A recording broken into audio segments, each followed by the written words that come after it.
کی کبرگ اصیل سنندج خورده بلا استثناء عاشقش شده. بس که لذیذ و مقویه. با اکوکوک همراه باشید. 1 کیلو تره شسته و خشک شده رو با چاقو خرد کنید.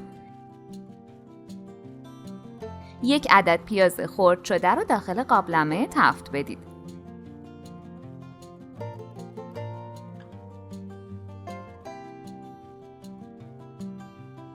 700 گرم گوشت چرخ کرده بریزید و کمی تفت بدید. دوستان برامون بنویسید که تا به حال این غذا رو امتحان کرده بودید؟ روش شما برای پخت این غذا چیه؟ 1 قاشق چایخوری نمک، زردچوبه و فلفل قرمز اضافه و مخلوط کنید.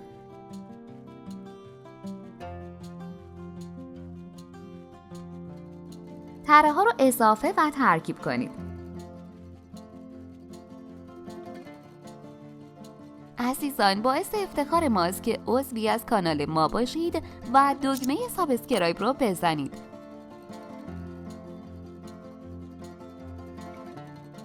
10 دقیقه بعد آبش کشیده میشه. شعله گاز رو کم کنید و 40 دقیقه بذارید تا بپزه و تغییر رنگ بده. فقط مواظب باشید نسوزه و ته نگیره. داخل ظرف سرو کنید.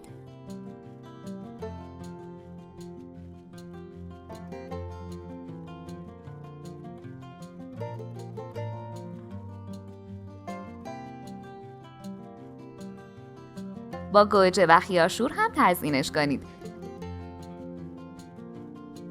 این غذا علاوه بر ناهار و شام برای میان وعده هم عالیه. با نون سنگک خیلی میچسبه. نوش جان. اگه از این آموزش خوشتون اومد باید بگم که ویدیوهای جالبتری هم توی کانالمون داریم که حتما باید ببینید. اگه فکر میکنی ممکنه دوستت هم از این آموزش خوشش بیاد پس حتما براش بفرست تا اون هم ببینه و استفاده کنه.